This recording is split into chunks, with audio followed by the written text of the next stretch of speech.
자, 이번 주부터 뭡니까? 3차 접종하는 걸, 가면 그냥 바로바로, 접종을 해주더라고요. 그래서 저는 몰랐었는데, 엊그제 수요일 날 갔는데 학원 바로 밑에가 병원이 있었어요. 근데 거기 이비인후과 있는데 거기서 막 놔주더라고. 그럼 가면 그냥 신분증만 갖고 가면 3개월 지난 거면 확인되면 바로 그냥 팔뚝에다 꽂아준대요. 그래서 갔더니 그냥 바로 쉬는 시간에 바로 맞고 왔죠. 그래서 이제 1차, 2차 그때보다 이제 좀 뭐 별거 아닐 거로 생각했는데 이번에는 모더나를 맞았는데 이게 지금 며칠째입니까? 수요일 맞았으면 목, 금 이틀 정도 했는데 아직까지도 이쪽이 좀 얼얼해가지고 뭐 약 먹을 정도는 아닌데 그래서 생각보다는 아프더라고. 여러분도 빨리 아프셔야 돼. 자, 이제 사전 수령 제도를 보도록 하겠습니다. 요게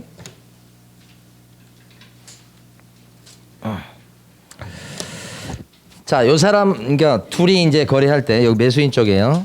요 사람도 오케이 해야 될 텐데 오케이 하려면 요 사람 입장에서 봤을 때는 여기 묻어놨던 계약금이나 중도금이나 잔금을 미리 빼갈 수 있으면 여기도 오케이다 이 말이에요. 미리 가져갈 수 있으면 그 돈 가지고 이제 딴 데 가서 계약금이나 중도금 치르면 되죠. 미리만 가져갈 수 있으면 돼. 그래서 미리 가져갈 수 있도록 장치를 만들어 놨어요. 자, 미리 가져가는데 문제는 뭐냐? 미리 가져가 놓고 이행을 안 했을 때가 문제죠. 안 하게 되면 돈 찾으러 올 건데 돈이 없잖아요. 그래서 그때 대비해서 매도인이 보증인을 세워놓고 빼가라 이렇게 돼 있는 거야. 끝이에요 그냥. 그러니까 미리 가져갈 수 있도록 하되 제대로 이행 안 했을 때를 대비해서 보증인을 세워놓고 빼가라. 그 보증인이 여기 나와 있는 보증서 발행기관이에요. 여기서 보증서를 끊어와서 돈 내야 돼요. 여기는 계약금, 중도금, 잔금을 빼가면서 대신 보증서를 여기다 맡겨놓는다. 보증서. 그러면 이행이 제대로 안 됐을 때 돈을 찾으러 오면 돈은 없지만 대신 뭐가 있습니까? 보증서. 그 보증서에 나와 있는 기관에서 대신 물어준다고 약속한 거예요. 그럼 이 보증서 가지고 여기 가가지고 돈 내놓으시오 하면 준다는 뜻입니다. 그러니까 결국은 매수인 쪽 입장에서 봤을 때는 계약금이나 중도금을 떼이지 않게 되는 것은 똑같아요. 미리 돈을 가져가더라도. 그래서 미리 돈을 빼가게 해야 돼. 보증인을 세워놓고 빼가게 한다. 이게 사전 수령제도. 그러면 이제 핵심은 뭐냐면 여기서 보증서를 끊어주는 데가 어디냐. 두 군데예요. 금융기관하고 두 군데밖에 없습니다. 그 다음에 보증보험회사하고 두 군데. 거기서 발행하는 보증서를 갖다가 예치명의자, 돈을 관리하고 있던 예치명의자한테 갖다 주고 돈을 빼간다 이거예요. 그러면 여기도 오케이다 이 말이지. 자, 교재에서 203페이지 보십니다. 203페이지 보시면 네모 6번에 가로 1번이 있고요. 가로 1번에 그 네 줄을 밑줄 그으시면 끝이에요. 그리고 읽어볼 겁니다. 자, 계약금 등을 수령하는 경우, 계약금 등을 예치한 경우 네모 6번에 가로 1번에요. 매도인, 임대인 등 계약금을 수령할 수 있는 권리가 있는 자는까지 끊어 읽으시는데 결국은 길지만 한마디로 얘기하면 매도인은 이 뜻입니다. 또는 임대인은 이런 뜻이에요. 그 다음에 해당 계약을 해지한 때 계약금 등의 반환을 보장하는 내용의 금융기관 동그라미 치시고요. 그 다음에 보증보험회사 역시 동그라미. 거기서 발행하는 끊어주는 보증서의 형광펜이에요. 그러니까 사전 수령하려면 반드시 뭐가 필요합니까? 보증서. 그 보증서는 그 앞쪽에 누가 발행하는 보증서죠? 금융기관하고 보증보험회사. 그죠? 근데 그 보증서에는 뭐라고 써져 있냐면 둘째 줄에 있듯이 해당 계약을 해제하게 된다면 계약금 등을 내가 확실하게 반환받을 수 있게끔 보장해 줄게 이렇게 써져 있다고. 여기서 해당 계약을 해제한 때라는 것은 국어적으로 봤을 때는 과거형처럼 써져 있지만 의미는 미래형입니다. 앞으로 잘못돼서 계약이 깨진다면 이런 취지예요. 해제가 된다면 이런 취지입니다. 그 계약금 등을 내가 대신 확실하게 받게끔 해줄게 이런 뜻입니다. 그런 보증서를 자 세체 줄 끝에 누구에게 갖다 줘야 됩니까 지금? 계약금이나 중도금, 잔금 갖고 있었던 예치 명의자한테. 예치 명의자의 동그라미. 여기 핵심이에요. 매수인 쪽에 갖다 주는 거 아닙니다. 예치 명의자한테. 지금 가로 1번 내용은 중요한 내용인데 실제 기출문제에서는 많이 다뤄지지 않고 있어요. 사실은. 근데 왜 그런지 모르겠어요. 중요합니다. 그래서 여기까지. 다음 페이지 가시면 예제 문제가 하나 있습니다. 예제 문제 보시면 틀린 것은 그랬어요. 1번 개업 공인중개사가 당사자에게 계약금 등을 예치하도록 권고할 법률상 의무는 권고해야 될 법률상 의무는 없다. 권고할 수 있다잖아요. 권고 안 해도 뭐라고 할 수 없죠? 그런 뜻. 맞는 거고. 2번 계약금 등을 예치하는 경우에 우체국 예금 보험에 관한 법률에 따른 채신관서 명의로 명의란 말이 오면 앞에 있는 기관이 예치 명의자예요. 그 예치 명의자를 물어보는 거예요. 이 문제는. 채신관서는 예치 명의자가 될 수 있나요? 될 수 있지. 이렇게. 그래서 공제사업을 하는 협회에다가 예치할 수 있다. 이 협회는 금고 역할을 하는 데입니다. 그 아무것도 아니고 금고는 다 될 수 있어요. 3번 계약금 등을 예치하는 경우에 보험업법에 따른 보험회사 명의로 이렇게 했죠. 보험회사 명의 이렇게 나오면 앞에 보험회사가 뭐예요? 예치 명의자. 예치 명의자에 보험회사 들어갑니까? 네, 그렇죠. 금융기관에 예치할 수 있다. 금융기관은 금고 다 될 수 있다고 그랬어요. 4번 계약금 등을 예치하는 경우에 매도인의 명의로 명의 나왔죠. 매도인은 예치 명의자 될 수 없어요. 당사자잖아요. 공정성에 문제 생기잖아요. 그래서 이게 틀린 거죠. 금융기관에 예치할 수 있다. 금융기관은 뭐 가능한데 앞쪽이 틀린 겁니다. 매도인 때문에 틀린 거예요. 그러니까 2번, 3번, 4번은 다 뭐예요? 예치 명의자가 되냐 안 되냐를 묻는 거예요. 결국은. 그 다음 5번 계약금 등의 예치는 이행이 완료될 때까지로 한다. 맞게 나오고 틀리게 나오고 많이 나옵니다. 이행이 완료될 때까지 맞죠? 네. 됐습니다. 잘하셨어요. 자, 이번에는 금지행위 쪽으로 넘어갑니다. 금지행위는 지금 최근에 늘어서 14가지나 됐습니다. 많아요. 자, 그중에 금지행위 중에 지금 오른쪽에 있는 거래질서 교란행위라는 게 들어왔습니다. 여기 7가지 금지행위가 총 여기가 앞에가 7개 이렇게. 이게 어떤 구조냐면 이렇게 돼 있어요. 금지행위가 이렇게 넓은 개념입니다. 금지행위다. 금지행위 안에 이렇게 거래질서 교란행위다. 우리끼리는 이제 교란행위라고 하자고요. 교란행위다. 앞으로 시험이 나오고 또 나오고 또 나오고 할 때가 여기입니다. 그럼 교란행위는 금지행위입니까 아닙니까? 금지행위 맞아요. 다 금지행위인데 그중에 이걸 특히 교란행위다 이렇게 부른다고요. 자, 그러면 내용을 보도록 하겠습니다. 일단은 그 206페이지 가보시고 중간에 보면 206페이지 중간에 2번에 가로 1번 이렇게 거짓행위라고 써져 있습니다. 그거요. 제목만 거의 볼 거예요, 여러분. 제목만. 그래서 2번에 가로 1번 보면 해당 중개대상물의 거래상 중요사항에 관해서 거짓된 언행, 그 밖의 방법으로 의뢰인의 판단을 그르치게 하는 거. 판단을 잘못하게 만들었다. 거짓말했다 이거죠. 사례는 여러 가지 다양한 사례가 있습니다. 근데 시험에 나왔을 때는 틀리지 않습니다. 실무 사례에서 있을 수 있는 대표적인 사례 중 하나는 뭐가 있을 수 있냐면 오피스텔을 갖다가 소개할 때 오피스텔이 잘 안 나가는 오피스텔이 하나 있었단 말이에요. 근데 그건 내부 인테리어가 다른 오피스텔에 비해서 안 좋았어요.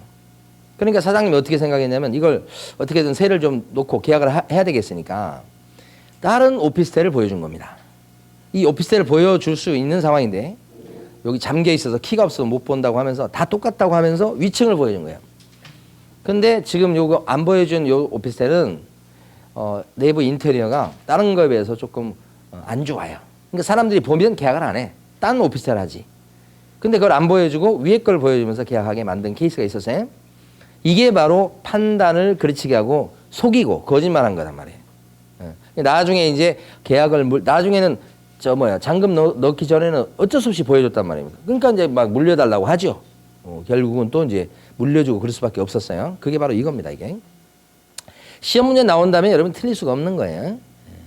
그 다음에 오른쪽 가시면 207페이지 보면 판례가 있습니다. 금쟁이는 판례들이 있으면 거의 나오는 것이에요.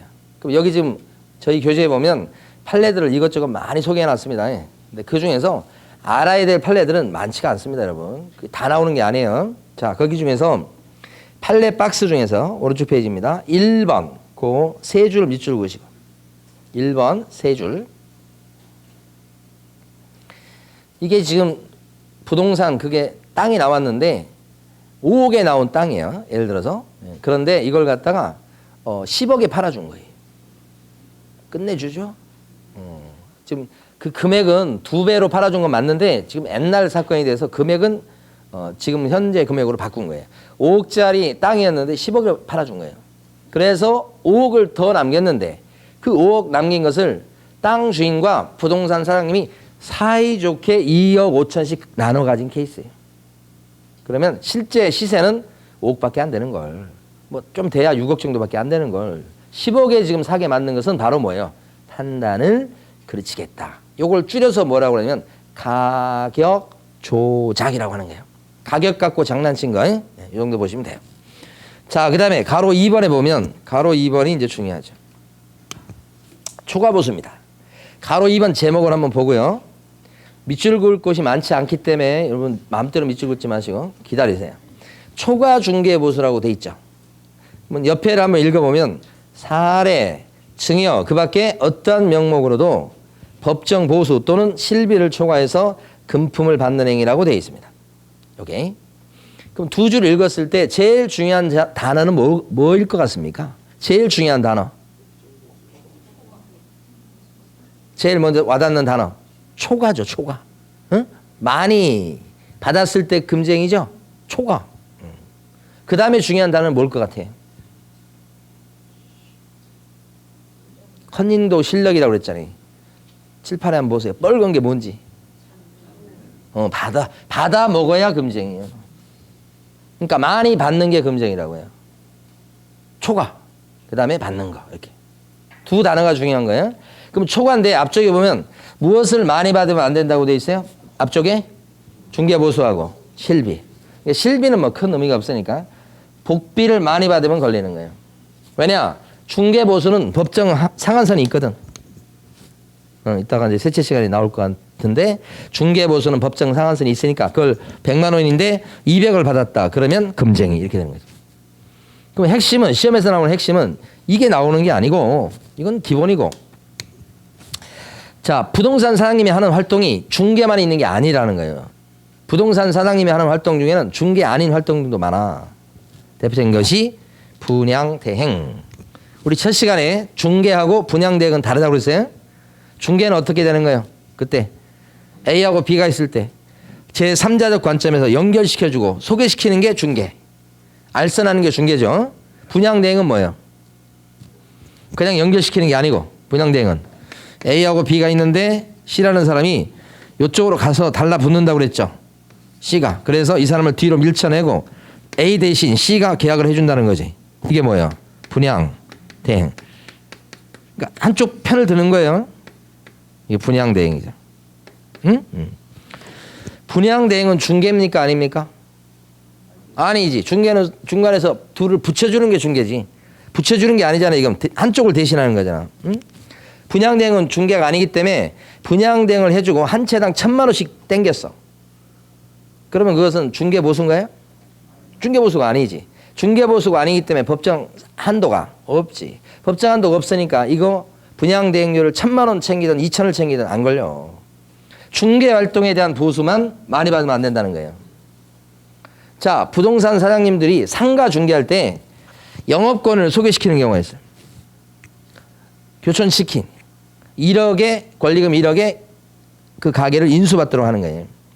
그러면 그 영업권을 사는 겁니다. 권리금 1억에. 그 교촌치킨이라는 브랜드, 단골 확보된 거, 주방에 뭐 그 닭 튀기는 뭐 설비 이런 것을 1억 주고 사는 거란 말이에요. 부동산 자체가 아니고. 그래서 이걸 영업권이라고 해요. 영업권. 이런 영업권은 중개 대상 물건입니까? 아니죠. 닭튀기는 그 주방 설비가 무슨 중개 대상 물건이요. 단골이 무슨 중개 대상 물건이요. 그렇잖아요. 중개 대상 물건이 아니니까 아무리 소개시켜봐야 중개예요, 아니에요? 아니지. 중개가 아니니까 한도가 있습니까, 없습니까? 없지. 그러니까 이렇게 영업권을 알선하고 권리금 1억을 받아먹게 해줬다 그랬을 때 받은 권리금의 10%를 또 용역수수로 챙겼다면 그것은 중개보수가 아닌 거예요. 그래서 한도가 없어서 1,000만 원을 챙기든 2,000을 챙기든 안 걸린다 이 말이지. 이게 중요한 거지. 이게. 응? 이쪽이 중요한 거지. 그래서 밑줄 그을 것은 교재 209페이지에 보면 7번이 있어요. 7번. 별표 치시고 이 7번 판례를 5줄을 갖다가 6줄을 갖다가 다 밑줄 그으셔야 돼. 자, 읽어볼 겁니다. 영업용 건물의 영업시설, 비품 등 유형문이라. 그 치킨 가게, 기름, 닭 튀기는 기계, 이런 거. 그 다음에 거래처, 신용, 영업상의 노하우, 교촌 치킨이란 브랜드, 단골, 이런 거 얘기합니다. 그 다음에 점포 위치에 따른 영업상의 이점. 있겠죠, 당연히. 교촌 치킨에서 내줄 때 거리 같은 거 다 봐서 영업권이 보장되는 거리 내에서 내주잖아요. 그런 것들이죠. 이런 영업상의 이점 등 무형의 재산적 가치는 같은 중개 대상물, 가치는 중개 대상물이라고 할 수가 없으므로 같은 말이라고 왜 들어가는 모르겠네. 재산적 가치는 중개 대상물이라고 할 수가 없어요. 맞아요. 그러니까 첫 번째 결론. 따라서 그러한 유무형의 재산적 가치의 양도에 대해서 이른바 권리금을 주고받도록 수수하도록 중개한 것은 중개행위가 아니다. 이거 두 번째 결론이지. 중개상물이 아니니까. 자, 세 번째 결론. 따라서 중개사법이 규정하고 있는 중개보수의 법정 한도액은 이러한 거래 대상의 중개행위는 적용되지 않는다. 적용되지 않기 때문에 많이 받아도 걸리지 않는다. 금쟁이가 되는 것은 아니다. 이 말이죠. 자, 그 다음에 또 두 번째 내용은 너무 쉬워요. 많이 받았을 때 금쟁인데 여기 보면 이 물건을 중개했을 때 한도가 100만 원이라고 쳐요. 가정입니다. 그런데 받을 때 이거 중개해주고 중개보수를 100만 원 받고 사례비로 300을 더 받았어요. 수고비로 300을 더 받았어요. 그러면 이건 초과보수입니까? 금쟁입니까? 어때요? 초과보수, 금쟁이. 법정 한도가 100만 원인데 100만 원은 이미 받았어요. 그 밖에 사례비로 300을 또 받은 거예요. 금쟁입니까? 네. 초과했다 안 했다를 따질 때 다른 명목으로 챙긴 걸 합쳐야 되죠. 합친다고. 만약에 다른 명목으로 챙긴 걸 안 합치면 법정 한도를 정한 것은 의미가 없어요. 왜냐하면 중개보수 명목으로 챙기는 것은 다 법정 한도를 지켜서 받을 거거든. 그리고 다른 명목으로 챙겼을 때 그건 챙겨버릴 수 있다는 뜻이 되니까 어떻겠어요 이게. 초과보수는 의미가 없어요. 그래서 무조건 합치게 돼 있다. 무조건. 초과보수죠. 법정 한도가 100만 원인데 중개보수를 갖다가 한 푼도 안 받았어요. 그리고 수고비로 300을 받은 거예요. 금쟁입니까? 금쟁이씨. 착한 사람 아닙니다 이 사람. 이거 안 받았다고 합쳐야 돼. 이렇게. 그 다음에 법정 한도가 100만 원인데 100만 원 받고 그림을 한 점 받았어. 금쟁입니까? 네. 요것이 금쟁이. 그림 얼마짜린데요? 모르죠 그야. 예? 근데 얼마든 이렇게. 우리 부동산 사장님들이 이제 중개해줬는데 그 계약한 것이 막 부동산 가격이 올라간 거야. 그러면 손님들 입장에서 봤을 때는 기분이 좋고 부동산 사장님이 고맙잖아요. 그러면 이제 뭐예요? 계약되고 나서라도 막 시골에 사신 분인데 우리 옆 부동산 보니까 뭐 양파며 뭐 이렇게 뭐 하여간 이름도 잘 모르겠어. 이렇게 빨갛고 노랗고 있는 거 있어요 그거. 그것을 막 시골에서 막 그냥 시시때때로 다 올려준다는 거야. 자기들은 다 그걸 먹기도 힘들대. 그래서 다른 부동산에 막 나눠주고 돌아다니더라고. 그러면 법정 중개 보수 받고 그게 뭐예요? 양파를 받아서 한 상자를. 금쟁이요 아니면? 시험 보실 때는 금쟁이라고 하셔야 되겠지. 시험 볼 때는 시험 끝나고 나면 받으세요 그냥. 근데 시험 볼 때는 금쟁이다 이렇게 하셔야 된다는 거예요. 여기. 자, 하나 더. 법정 한도가 100만 원인데 300만 원을 갖다가 달라고 조르고 있습니다. 그래서 주기로 했어요. 그런데 아직 돈은 안 들어왔어요. 자, 이 상태일 때 부동산 사장님은 금쟁이 저질렀나요? 왜 안 저지른 거예요, 이거? 아직은. 받아야 된다는 것 때문에 그래요. 안 받았으니까 아직은 금쟁이가. 아니죠. 그런데 좀 있으니까 뭐야? 입금 문자가 떴어. 들어왔어, 지금. 금쟁이 아니에요, 이거. 금쟁이가 됩니다. 들어오는 순간에 금쟁이가 된다. 금쟁이 동그라미 이렇게 되지. 들어오는 순간에. 예.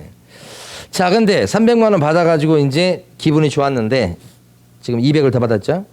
줬던 사람이 와가지고 사장님 죄송하다고 하면서 제가 중개사 공부를 해보니 제가 중개보수를 뭣도 모르고 많이 드린 것 같습니다. 돌려주시기 바랍니다. 라고 사무실을 몇 개월 있다 찾아온 거예요. 그리고 이제는 수도 늘어갖고 만약에 돌려주시 않으시면 노원구청에 가서 일르겠습니다. 이렇게 한다고. 노원구청에 일르면 영업정지 사유가 돼요, 이게. 영업정지는 큰 불이익을 받게 되는 거잖아요. 그래서 놀래가지고 200만 원을 갖다가 급히 돌려줬어요. 자, 금쟁입니까? 200만 원 돌려주고 지금 100만 원 챙긴 거 아니에요? 금쟁이냐고요. 그래도 금쟁입니다. 뭐라고 그랬습니까, 지금? 받으면 금쟁이는. 받으면 이미 죄가 된 거예요. 돌려줬다고 해서 죄가 없어진 건 아니에요. 돌려줘도 금쟁이다, 이 말이지. 응? 그래서 의미 자체가. 예, 옛날에 어떤 경우가 있었냐면 그 부동산 사장님이 장로님이셨어요.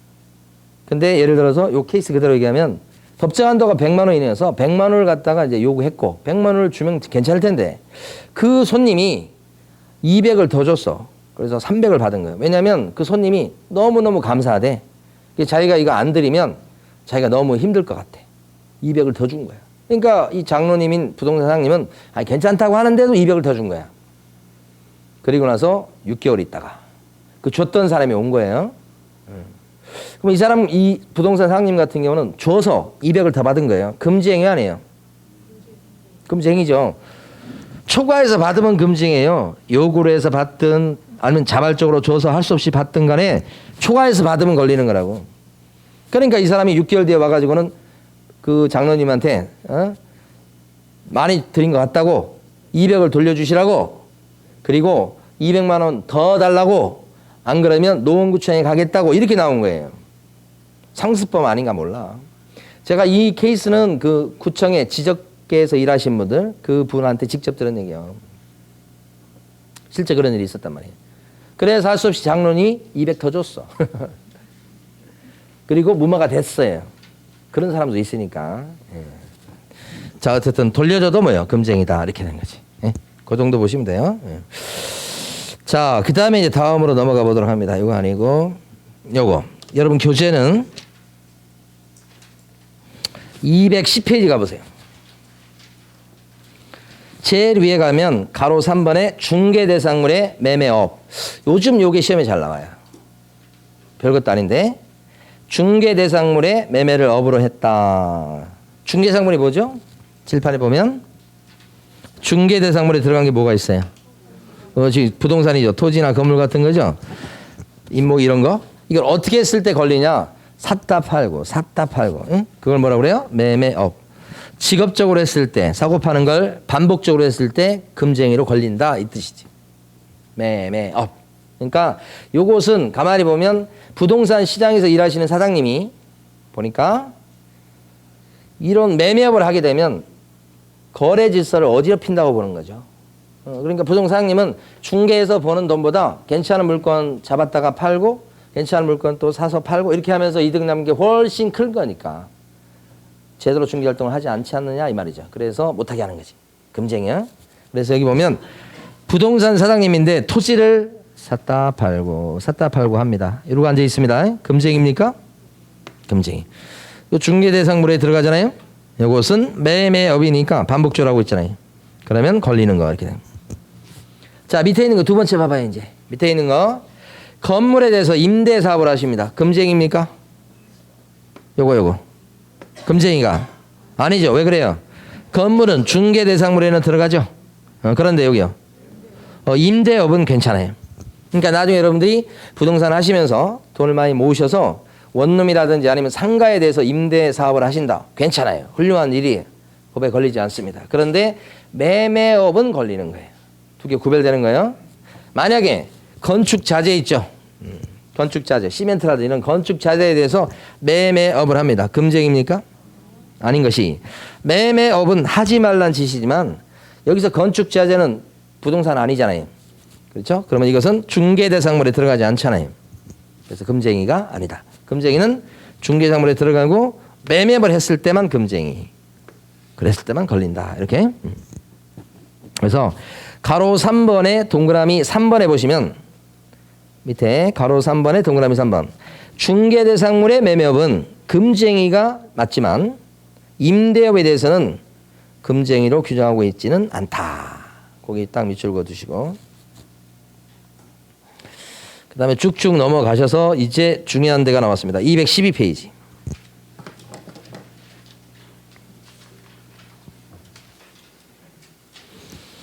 자, 현업을 하신 분들이 제일 질문을 많이 한 게 직접거래입니다. 직접거래. 직접거래. 그래서 요 직접거래 관련돼서 판례도 있고 막 그런데 우리 세 가지 판례만 알아두시면 돼요. 그러니까 내용이 많은 것 같지만 직접거래 관련해서 세 가지 내용만 알아두시면 시험에는 문제 없어요. 일단 직접거래가 뭔가. 손님이요. 부동산에 팔아달라고 의뢰했는데 부동산에서 일하시는 분이 그거에 대해서 매매를 하거나 이런 식으로 거래를 해버린 거예요.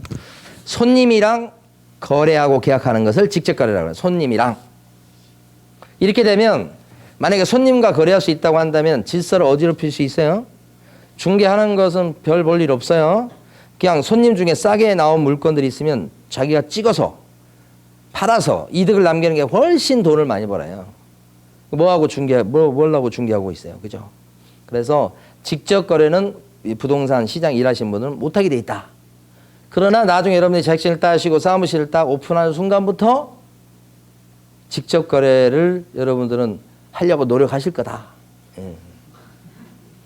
그리고 자격증 따는 이유가 직접 거래라고 해도 과언이 아니다. 아직 이해 못 하실 거예요. 부동산 시장에 도달하는 물건 중에 괜찮은 물건이 있다 그러면 자금력이 있으면 그걸 찍어서 나중에 팔고 그게 중개보수 착실하게 버는 거하고 비교가 안 될 정도의 큰 수익을 가져올 수 있다. 사실 여러분 자격증 공부하는 것은 여기에 있다고도 볼 수 있어요. 근데 이렇게 하면 손님들을 해칠 수 있겠죠. 그래서 못하게 하는 겁니다. 그래서 못하게 하는 것을 해야 돈을 버는 겁니다. 금쟁이 여기 있잖아요. 가만히 보면 시험 보실 때까지 뭐 금쟁이 이거 하면 안 된다고 돼 있잖아요. 근데 사실은 아까 중개대상물 매매업도 마찬가지입니다. 괜찮은 게 혹시 우리 부동산에 있고 딴 부동산에 나온 거 있어. 괜찮은 물건이 경매로 나온 게 있어. 응? 그럼 싸게 나온 게 있으면 괜찮은 물건이 있으면 잡아야지. 자금력이 있다는 전제하에. 그러면 경매로 잡았다가 또 좀 비싸게 팔고 이게 매매업이 될 수 있어요. 그걸 언제나 여러분들은 생각을 하셔야 돼. 생각하셔야 되는데 이제 법적으로는 걸리니까 공부하실 때까지는 어떻게 그냥 못한다고 막 하고. 그죠? 예. 나중에 이제 현업 가시면 그때 알아서 판단하든지. 예. 자, 여기서 보면 손님이랑 계약하는 것이 직접 거래죠. 그래서 가장 대표적으로 예를 들 수 있는 게 이분이 이민을 가셔요. 이민. 미국으로. 재산 정리합니다. 근데 국내에 있는 부동산을 갖다가 얘를 팔려고 하는데 가격을 물어보니까 한 10억 정도 가요. 근데 빨리 재산 정리하고 가야 되니까 9억에 팔아달라고 내놨어요. 그럼 어떻게 이거? 잡고 싶죠. 그래서 계약하잖아요. 그러면 직접 거래로 걸린다고. 여기는 처벌되지 않아요. 판 사람은. 사무실에서 일하는 사람들이 처벌돼요. 그래서 3년 이하의 징역이나 3천만 원 이하의 벌금으로 형사처벌 대상이 되더라. 이건 밑에 직원이 잡아도 직접거래예요. 한참 경기가 좋고 막 이럴 때는 또 이런 직접거래도 많이 일어납니다. 그래서 우리 옛날에 우리 수강생분이 뭐 대구에서 일하신 분인데 막 전화 왔어. 우리 자기 사장님이 너무 많이 찍는다는 표현을 씁니다. 너무 많이 찍어가지고 막 그렇게 했는데 자기도 하나 찍고 싶다는 거야. 사장님한테 부탁을 했대. 사장님 많이 드셨잖아요. 저도 하나 찍게 좀. 그래서 이제 자기가 찍었는데 찍고 나니까 이제 직접 거래인데 이거 괜찮겠다. 또 걱정되는 측면이 또 있는 거예요. 안 들키면 괜찮죠? 들키면요. 처벌 받습니다. 그러니까 여기는 손님이랑 계약하는 거. 누구든 안 된다는 거죠. 자, 시험에서 중요한 것은 의뢰인 손님이 와가지고 직접 의뢰하고 계약을 했다. 이건 직접 거래인 것은 확실해. 근데 손님이 자기가 직접 안 하고 다른 사람을 보내. 여기 지금 보면 미국으로 이민을 갔어요. 벌써 갔는데 아직 시민권을 얻지 않은 상태. 그래서 국내에 있는 부동산을 그대로 갖고 있는 거예요. 근데 드디어 시민권을 획득했어. 그래서 국내에 있는 부동산을 이제 처분하려고 마음 먹었습니다. 그래서 국내에 있는 친척한테 가서 이 부동산 팔아달라고 하는 거예요. 친척한테 부탁을 한다고. 친척한테 대리권을 주는 거라고. 친척한테 부동산 가보라고 그런다고. 시세 알아보고 정리해달라고. 가서 이제 알아봤더니 10억이라는 거예요. 근데 이제 빨리 정리할 필요성이 있어서 이 사람이 우리 친척이 9억에 팔아달라고 한다. 그러면 어떻게 해요? 잡는 거지. 그러면 어디에요? 걸려요. 이렇게 되는 거지. 그러니까 대리인하고 계약해도 그 손님이 보낸 사람이랑 계약해도 뭐예요? 직접 거래요. 요게 중요한 거. 요게 맨날 시험에 나오는 거 요거요. 일이 계약해도 결국은 뭐예요? 요 사람 집을 산 거예요. 그래서 그게 그거예요. 자, 밑줄 그어 보면 212페이지 보시면 가로 6번에 동그라미 2번이 있어요. 그래서 셋째 줄까지 밑줄 그었습니다.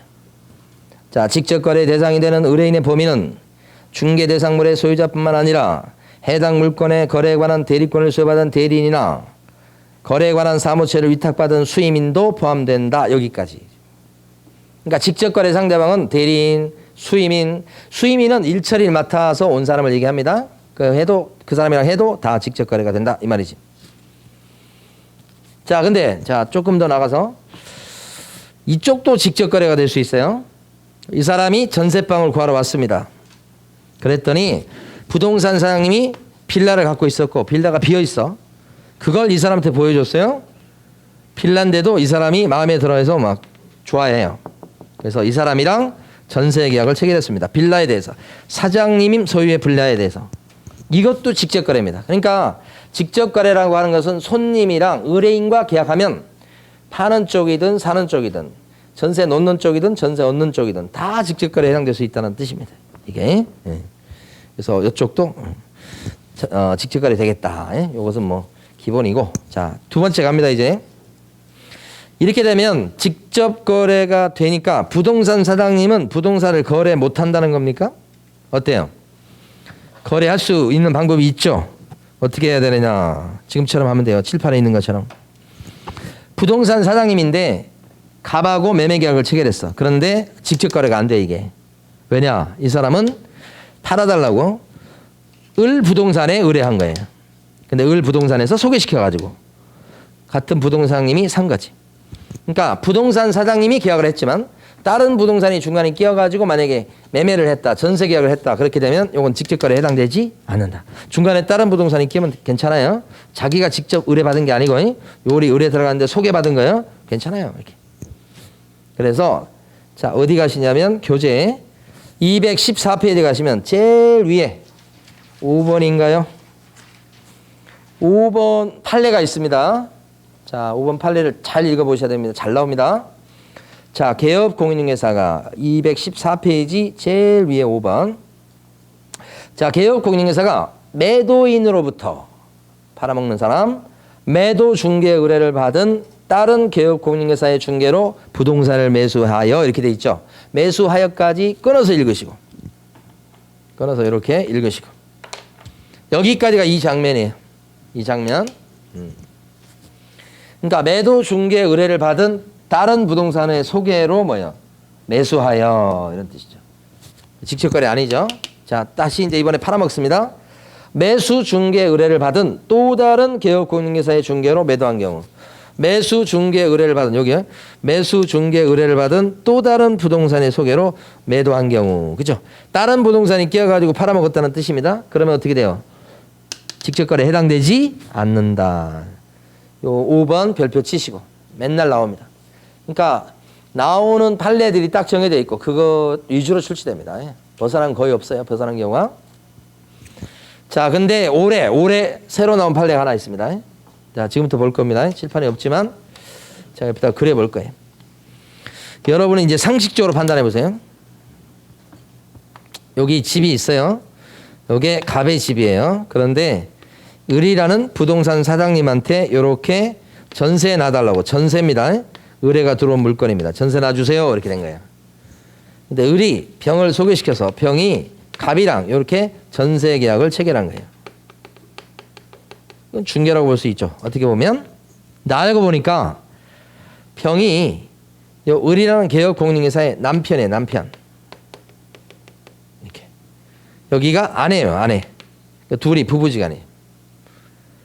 아내가 소개시키고 남편이 전세 계약을 체결한 거예요. 예.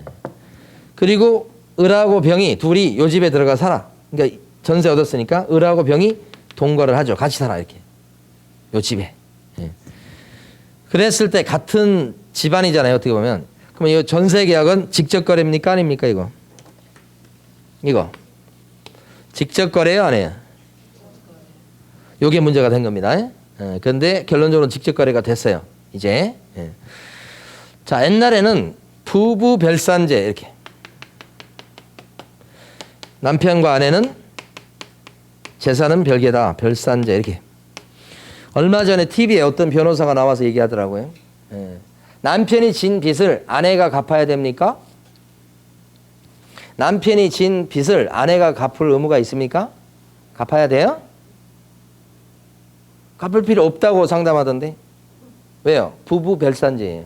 남편 재산은 남편 재산이고 내 재산은 내 재산이에요. 그래서 별개. 그걸 부부 별산제라고 그래요. 그래서 옛날에는 이거 이론적으로 판례는 없었는데 이론적으로 직접 거래 아니라고 했었어요. 이게 원래는. 그런데 이제 판례가 나와버린 거예요. 판례가. 이 부부 별산제는 어디 가버리고 참 그러니까 세상이 그냥 자기 이론에 맞춰서 갖다 쓰는 겁니다. 이건 어디 가버리고 갑자기 법적 개념도 아닌데 부부 경제 공동체란 말을 씁니다. 경제 공동체. 부부지만 경제 공동체이지 않냐 이렇게. 이 말은 얘기 안 합니다. 이거 또. 네. 그리고 같이 살지 않냐. 이것도 예로 듭니다. 그러니까 우리 좀 같이 들어가 살잖아요 지금. 전세 명의는 남편 명의로 돼 있지만 세 번째 이게 원래 기존에 전세 살던 사람이 있어요. 그 사람이 전세 살던 사람이 A인데 이 사람이 나가야 된다고 나가려고 하는데 전세금을 빼줘야 돼. 그래서 여기 원래 살던 사람이 2억인데 전세 들어올 사람이 없으니까 할 수 없이 1억 8천 정도에 맞춰가지고 지금 전세를 빼는 거예요. 가격이 떨어졌나 보죠. 그러니까 시세보다 어느 정도 싸게 살 수 있는 거, 싸게 전세 얻을 수 있는 거잖아요. 이것을 또 이득을 취했다고 보는 거예요. 그래서 여러 가지가 지금 복합이 된 겁니다. 그러니까 가만히 보면 그냥 어떤 이론적 논리적인 근거로 해서 딱 결론이 나오는 게 아니고요. 그냥 감정이 많이 섞입니다. 가만히 보니까 시세 2억 정도 되는데 싸게 얻었네. 나쁜. 그죠? 같이 들어가서 하네. 그 집이 그 집 아니야? 이렇게. 그죠? 그러니까 경제 공동체는 이건 버리고 이렇게 해서 판례는 직접 거래라고 해석을 하는 거예요. 그럼 세부적 내용을 모르셔도 이제 배우자 나오잖아. 남편, 아내. 그러면 뭐 어쩌고저쩌고 나오면 여러분 어떻게 답을 하시면 돼? 무조건 직접 거래라고 하시면 돼요. 무조건. 판례를 밑줄 그어보도록 하겠습니다. 213페이지 갑니다. 213페이지 가보시면 뭐가 나오느냐. 213페이지에 판례 중에 2번이 나옵니다. 이걸 다 읽어볼 거거든요. 자, 2번. 전세계약서상 명의자는 여기 7점 뭡니까? 남편이에요. 남편. A씨의 남편이지만 A씨는 아내고요. 남편이 전세 명의자예요. 그리고 A씨는 이제 중개사입니다.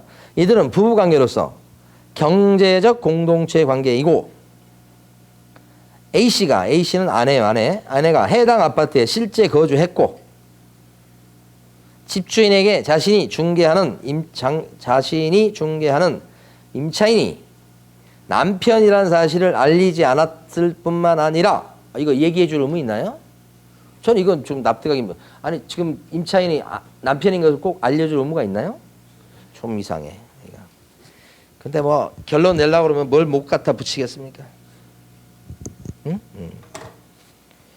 남편이라는 사실을 알리지 않았을 뿐만 아니라 집주인으로부터 중개 의뢰를 받고 집주인이 전 임차인의 전세금을 빨리 반환해줘야 해 희망하는 금액보다 적은 금액으로 새로운 임차인을 구한다는 사정을 알고서도 자신이 직접 시세보다 저렴한 금액으로 임차하는 이익을 얻었기에 이득을 챙긴다고 보는 거예요.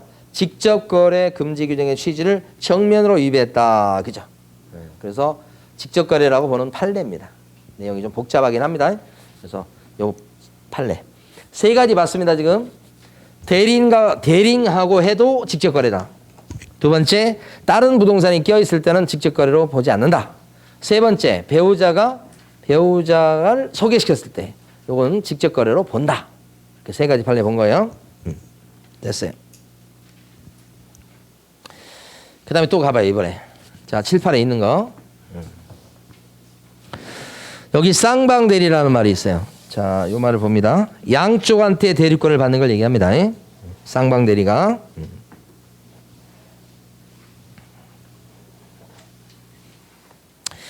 갑이라는 사람이 전세를 놓고자 합니다. 그래서 부동산 사장님한테 와가지고 전세 놔주세요라고 부탁을 해요. 그런데 이 사람이 미국 가요. 미국. 그래서 가 있는 동안 전세를 놔주라고 부탁하는데 혹시 이제 임자를 구하면 대신 계약을 체결해 달라고 대리권도 줘. 그러니까 부탁을 두 개 하는 겁니다. 전세 들어올 사람 구해주세요. 그리고 혹시 구하면 대신 계약을 체결해 주세요라고 부탁을 두 개 하고 미국 가고 이쪽 사람은 형은 전세방을 구해주세요 하면서 이 사람도 바빠. 이 사람도 어떻게 해요? 지방 출장을 가는 거예요. 그래서 내 대신 계약을 체결해 달라고 대리권을 주고 가. 그러면 대리권을 둘 다 준다는 얘기는 둘 다 못 온다는 뜻이에요. 그렇죠? 그러면 둘 다 못 온다 그랬을 때 을 입장에서는 어떻게 해? 혼자서 계약을 체결하게 돼요. 이게 좋은 거예요, 나쁜 거예요, 이거? 혼자서 계약을 체결하는 게 좋은 거예요, 나쁜 거예요? 법 위반을 떠나서. 좋은 거죠. 혼자서 그냥 편하게 계약을 체결할 수 있잖아요. 누가 시비 거는 사람이 없잖아요. 응? 그러니까 계약서 쓸 때 그냥 담배 피면서 쓸 수도 있는 얘기예요. 그게 편한 거예요, 편한 거. 태클 거는 사람이 없으니까. 그러다 보면 이 사람은 편한데 손님들은 잘못하면 계약 내용 중에 문제가 있을 수 있어요. 불리한 내용이 들어갈 수 있어요, 이쪽에. 이쪽이 될지 이쪽이 될지 모르겠으나. 그렇게 되면 문제가 생긴단 말이에요. 그래서 쌍방대리는 법에서 못하게 막고 있는 거예요. 사장님한테는 좋을지라도. 그래서 양쪽한테 대리권을 받아서 혼자 계약 체결하는 것은 못한다, 이렇게. 법에서. 그래서 이제 가끔은 쌍방대리 하고 싶은 그런 유혹을 느낄 경우가 있어요. 그런데 법에 어긋나기 때문에 조심하셔야 되고, 시험은 이게 많이 나오는 게 아니에요. 지금부터 보는 게 많이 나오는 거예요. 바로 뭐냐면 한쪽만 대리권을 주는 경우예요. 한쪽만. 자, 갑이라는 사람이 을이라는 부동산 사장님한테, 여기 이제 서울 노원에 있는 사장님입니다. 노원에 있는 아파트입니다. 갑이라는 분이 전세 놔주십시오. 그 다음에 내 대신 계약을 체결해 주십시오. 왜 대리권을 주냐면 이분의 주소가 대구예요, 대구. 대구에 사시는데 지금 노원에 있는 아파트를 투자해 놓으신 거예요, 지금. 재건축 노리고. 그러니까 여기 지금 세입자를 끼고 계속 이어가야 되니까 여기 보니까 을이라는 부동산 사무실 사장님한테 전세를 좀 놔달라고 하는 거죠. 근데 기존에 있던 전세 들었던 사람이 나가는 형국이니까. 그랬을 때 자기는 대구에 있는데 서울 오기가 좀 그렇다 이거지. 그래서 자, 얘기를 합니다. 그래가지고 맡겨가지고 계약을 체결하게끔 이렇게 합니다. 예. 바쁘다 이거지, 이분은. 그런데 이제 전세 들어갈 사람을 구했어. 그럼 어떻게 해야 돼, 이제? 대구에서 갑이 올라오지 않죠? 왜요? 대리권을 줬잖아. 대리권 줬다는 얘기는 안 올라온다는 얘기지. 그래서 을이 갑을 대신해서 병하고 앉아서 무슨 계약을 체결해요? 전세 계약을 체결한다. 여러분이 부동산 사무실을 운영하실 때 매매권 같은 건 그런 건 많지 않지만 전세권이나 월세권 되게 많은 거예요, 이게.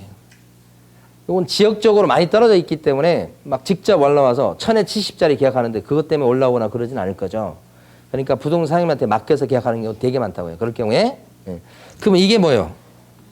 일방 대리죠. 일방 대리는 금지행위예요, 안 해요? 금지행위 아니에요. 안 걸려 법에. 그리고 필요해. 안 걸리는 이유는 뭐냐면 견제할 사람이 있죠. 아까 쌍방 대리는 어때요? 견제할 사람이 없어. 혼자서 다 하니까. 그렇죠?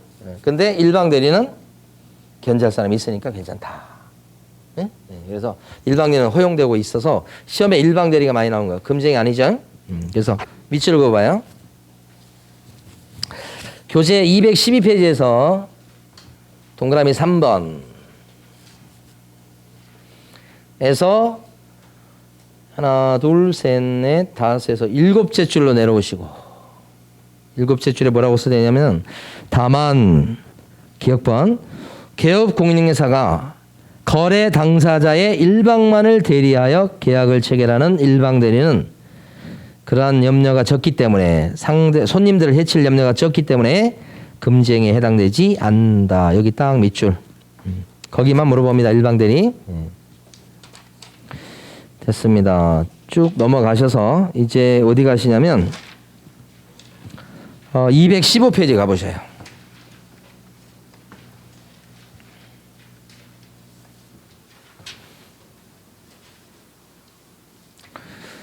지금 새로 생긴 거래질서 교란행위는 계속 나올 거라고 말씀드렸습니다. 여기 우리끼리 얘기할 때는 교란행위라고 줄여서 얘기하자고요. 교란행위 7개나 돼요. 근데 여기서 기억하실 것은 이 다 스토리가 있습니다. 이게 그냥 만들어진 게 아니고. 그럼 한번 그 스토리를 기억해 보시자. 자, 여기 보시면 부동산 사장 병이 있어요. 병이 있는데 그 아파트 단지에 32평 아파트의 시세가 한 9억 정도 가요. 그런데 이 부동산 사장님이랑 또 부녀의 회장님 이런 분들이 짜죠. 결탁을 합니다. 그래서 가공의 인물을 막 만들어냅니다. 그 회원분들 아니면 뭐 최근에 조사에서 나온 거 보면 처제 막 필요한 사람을 다 동원합니다. 그래서 갑하고 을이 병이죠. 둘이 매매 계약을 체결한 것처럼 계약서를 써요. 여기 뭐 처제고 막 그런다니까.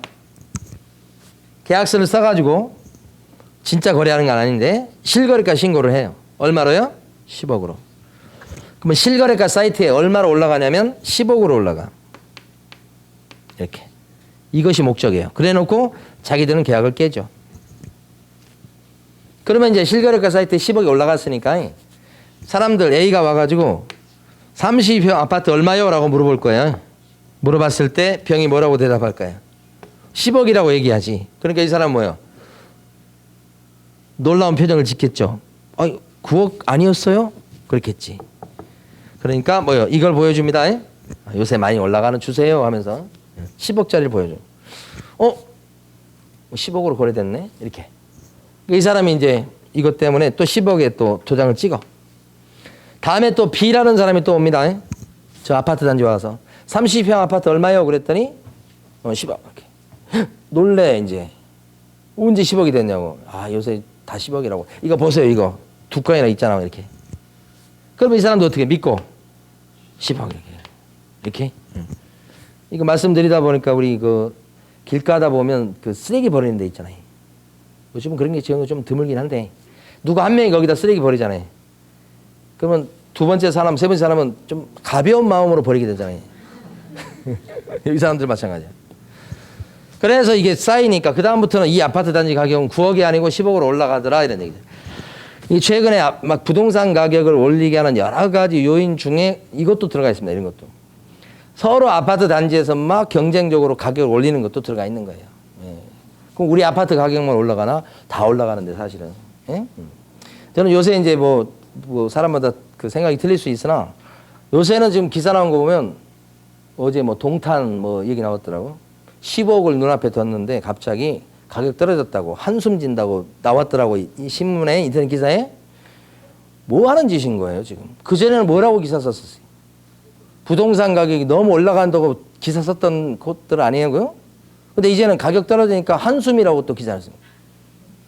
옛날 올라갔을 때는 환호성이라고 또 기사를 써야 될 거 아니에요? 그때는 올라가서 뭐 없는 사람들은 또 그렇다고 기사를 써요. 어떻게 하라는 소리예요?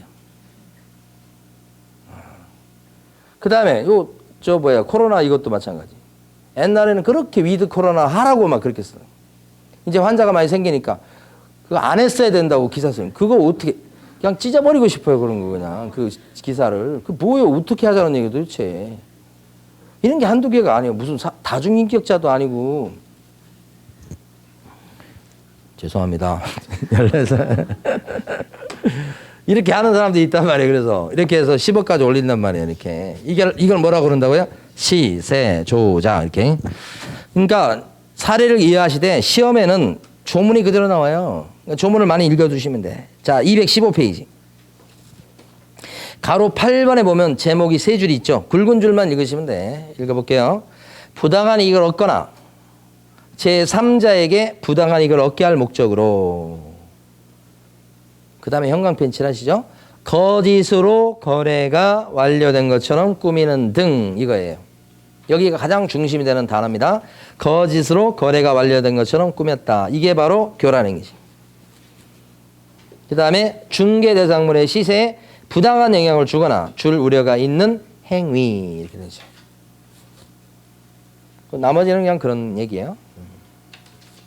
그래서 이것 때문에 이런 현상 때문에 제도가 바뀌었어요. 무슨 얘기냐? 계약을 했다가 깼죠. 그러면 해제 등 신고를 의무적으로 하게 되고 그래서 이걸 지우게 돼 있다고. 이제는. 근데 옛날에는 계약을 깼어도 해제 등 신고할 의무가 없으니까 그대로 살아있을 수 있었다는 얘기입니다. 자기들은 깼는데도 불구하고. 그래서 법을 바꿨어요. 이제 계약이 깨지면 해제 등 신고, 거래 신고뿐만 아니라 깨졌을 때는 깨졌다는 신고도 하도록 하고 있어요. 지우게끔. 요거는 대책이죠. 자, 그다음 또 갑니다. 가로 9번이죠. 가로 9번도 교란행위입니다. 근데 여기 보시면 여기 부동산 사장님들이 모임을 가자. 모임. 이렇게. 한 달에 한 번 정도씩 모임을 갖죠. 자, 모여서 무슨 얘기 할까요? 어떤 얘기 할까요? 그동안에 있었던 얘기 막 이런 거 하겠죠. 얘기하다 보면 다양한 얘기가 나올 수 있겠죠. 그 중에 하나가 뭐냐면 건물주 얘기가 나올 수 있다. 건물주.